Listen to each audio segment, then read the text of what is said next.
This is Don Frederico of Higher Callings. Last week I had the privilege of publishing portions of my interview of Reverend Pashington Obeng, in which he described his work with descendants of Africans living in India, known as the Siddis. In this bonus episode, we shift our focus from India to Africa, as Pash describes an exciting project being built in his home country of Ghana, known as the Pan-African Heritage World Museum. I will post a link to information about the museum in the show notes for anyone who would like to learn more about it. Enjoy! You have one other project going on now that I want to talk about, and that is the Pan-African Heritage World Museum. So you are still involved with the cities in India, but now you are also focused on a project in Africa. And could you please tell us what that is? Thank you. The Pan-African Heritage World Museum was founded by Honorable Kojo Yanka, who has also traveled around the world. And he has been struck by the absence of a rallying place, physically and imaginatively, where people of African descent since the dawn of time live. How do you bring them together? How do you get a sense of what they have been contributing to the various societies where they find themselves? And how do you create some cohesiveness for them so that they can relate to one another, not to the exclusion of others, but by knowing something about their identity and knowing how to tell their story? Because one of the pillars of the founding of this organization is that proverb, which says, until the lion has its own storytellers, the narratives of the hunter would always glorify the success of the hunter. Well, we certainly see that in the United States, don't we? with the stories of American history and exactly from the point of view of the white person rather than the Native Americans who were violently displaced from where they had lived. And so one of the pillars, goals of this museum is how do people of African descent tell their own stories. There are musicians, there are academics involved in writing poetry, there are dancers, there are painters, there are drummers.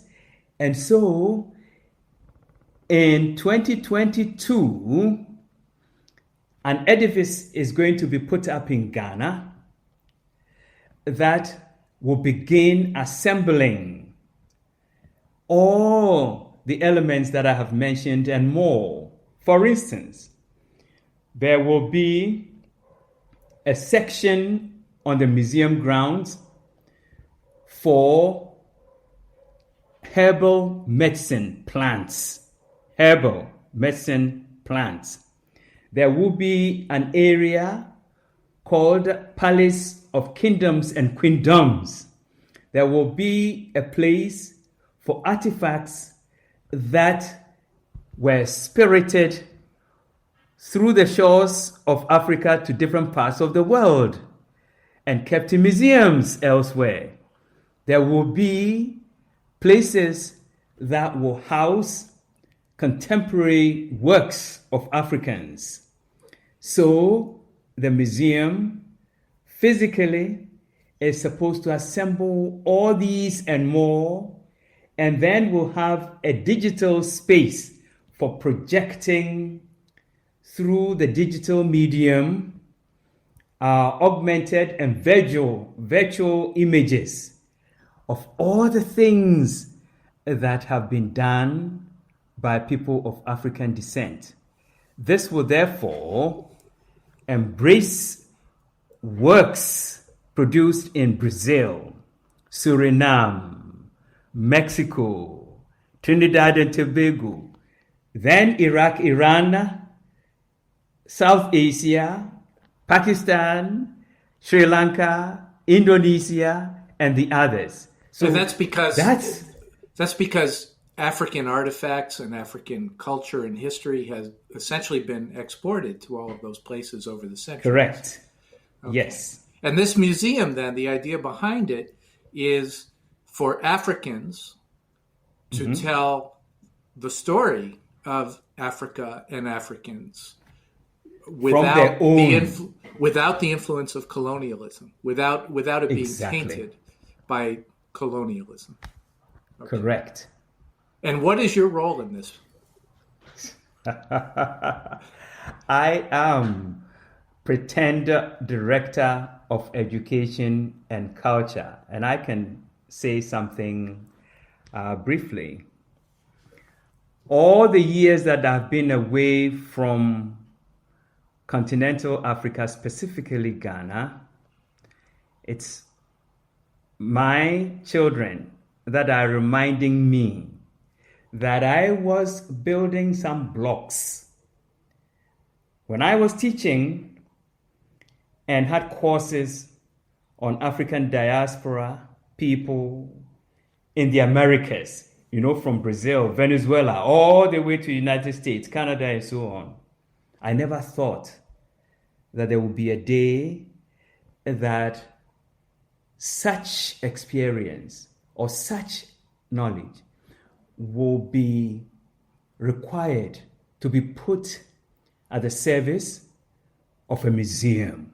I never thought that. When you came to the United States, Nelson Mandela was still in prison, right? Correct. Yes. Right. I mean, things have changed quite a bit over that period. Exactly. And so I am being reminded that if I play this role as a director for education and culture, among my responsibilities will be tapping people that can help in the telling of stories through the voices of Africans and Afro-descendants.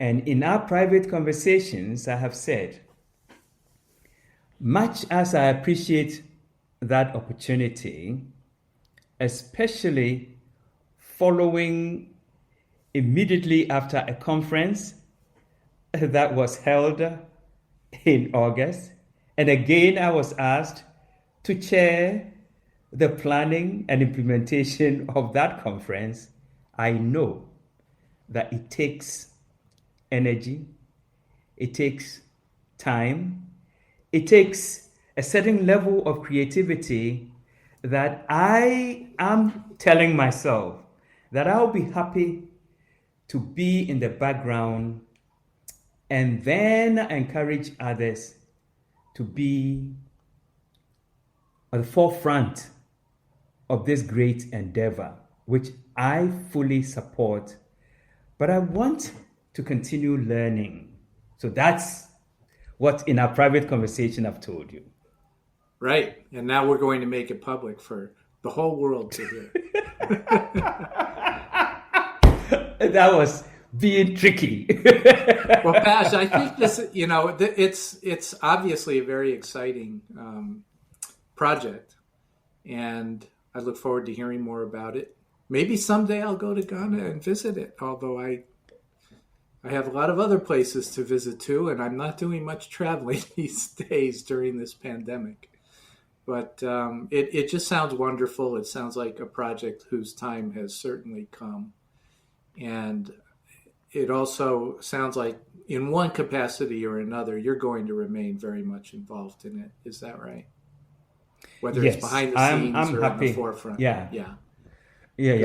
I prefer behind the scenes because I know the amount of phone calls and especially now the Zoom meetings that I've been holding, and I'm so fortunate and I'm grateful that you are helping me to get modern gadgets to be able to have this meaningful conversation with you, because before now I had this Mickey Mousey things that I never even learned how to use.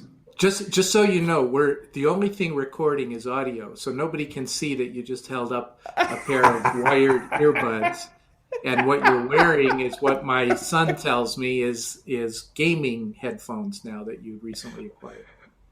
Okay, that's wonderful. I appreciate this. I appreciate this because most of these things are new. And as an aside, some of the people that we meet, they do not know that they are on camera. And so in the middle of some of our meetings, the person could be in Australia or Sri Lanka, and the person may just try to have a snack without knowing that on Zoom, everything is being captured. People can see what they're doing, yeah. And I know there have been some truly embarrassing moments for some people because of that. This has been an episode of Higher Callings. Your host is Donald Federico. Music is provided by Fancy Mountain, and our logo was designed by Matt Pedro. Higher Callings is edited by Brian Federico. Higher Callings is a production of Federico Media, LLC.